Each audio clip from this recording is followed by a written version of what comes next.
หลายๆคนในโลกปัจจุบันนี้ก็คือมักมีปัญหาของการบอกเลิกหรือว่าการอกหักวันนี้อามีจะมี3ข้อหลักๆเนาะเพื่อป้องกันบ่ให้เกิดปัญหานี้ขึ้นหรือเกิดขึ้นแล้วแต่ว่าจะเฮ็ดแบบใดที่จะเอาหัวใจของเราคืนมาไปฟัง3ข้อกันเลย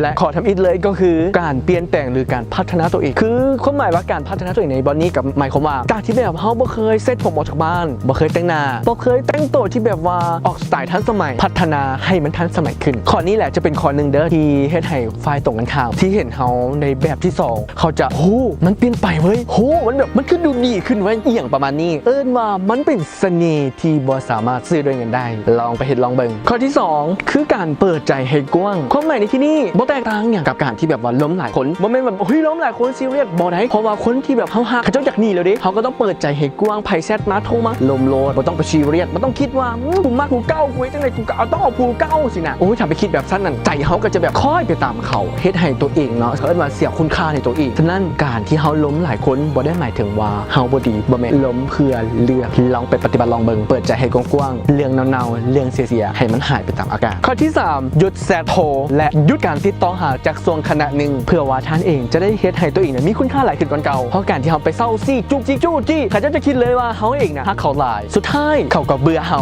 ฝากไว้ข้อที่3จำเป็นที่สุดเสือบ่3ข้อที่ได้เว้ามาทั้งหมดนี้ถ้าหากเอาไปปฏิบัติ 90% กับประขอขึ้นดีแต่ขอโทษอาไม่คิดว่าเฮาอาจจะมีแฟนมาแล้วแหละส่วนจะถึงมื้อนั้นฝากไว้สำหรับคลิปนี้ข่าวเก่ากินกันได้กับบ่แซ่บขอลากันไปก่อนมักให้กดไลค์ถึงใจให้กดแชร์